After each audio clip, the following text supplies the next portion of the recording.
What's up, adventurers? It's Jess and Ben, the Curious Californians. Today we're going to be comparing the DJI Mavic and the GoPro Karma drones. if you're in the market for a new drone, we hope this video will help you make a choice either way. At the end of this video, we'll share with you which one we decided to go with. Let's go.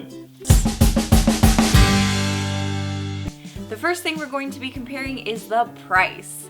So the DJI Mavic will set you back $749 for the camera and the drone, but that does not include the controller. The controller, if you want that, will cost you $1,000. The GoPro Karma is $799, but that does not include the camera. It does include a remote control, so if you'd like to add a camera with that, it'll take up the price to $1,099. So the prices are pretty comparable, but I would say that the DJI Mavic is a little bit more affordable. However, if you already have a GoPro Hero 4, the GoPro Karma is compatible with that. So you can save a little bit of money there. And there's some added value as well with the GoPro Karma, which we'll get into next. So the second thing we'll be comparing is the added features. So the GoPro Karma has a lot of value because it has an unattachable gimbal that you can use as a handheld Steadicam.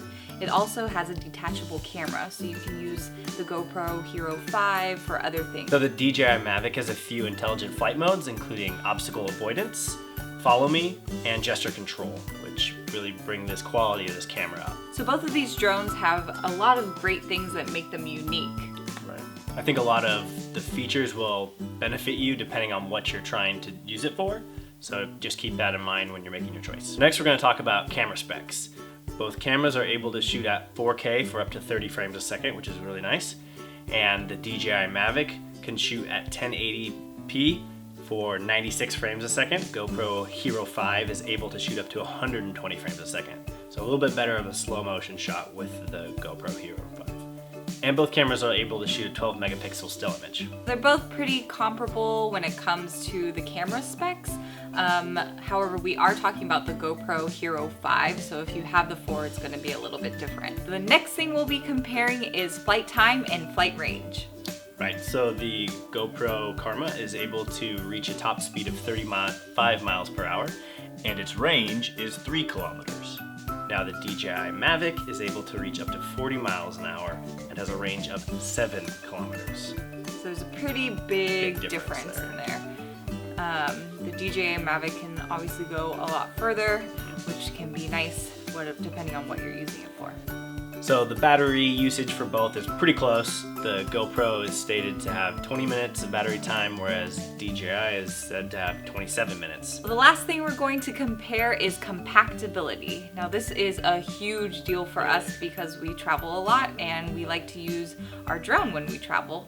So having a really small, compact drone is really important. Not only when you travel, but when you're out filming in public, it's kind of a burden to take out this big drone and everyone's like, oh, there's a drone over there, what's that all about? If you just have something kind of small that you can pop out, that's so clutch. So for the GoPro Karma, it is 14.4 inches in length. In width, it's 8.8 inches, and in depth, it is 3.5 inches, and that's when it's fully compact. It weighs 2.22 pounds as well. The DJI Mavic is 1.62 pounds, and when fully compact, it is 7.8 inches long and only 3.3 inches in width and height, which is really small. Some people compare it to the size of a water bottle. Now So imagine that teeny tiny. easy carry-on. It's so great for travel. So we hope this video helps you make a little bit more of an informed decision on which drone you would go with, and now we'll let you know which drone we decided to go with. But first we should just say that we've owned both DJI equipment and GoPro equipment. We're not partial to either one. We think both are very good manufacturers and have very specific uses. So that was what ultimately led us to our decision, was based upon what we would be using our equipment for. And for us, like I said, we travel a lot and compactability was a major key in our decision. So we ended up going with the DJI Mavic. It should ship pretty soon. It said mid-October. We're looking forward to sharing it with you guys, maybe doing like an unboxing or a product review. So stay tuned for that.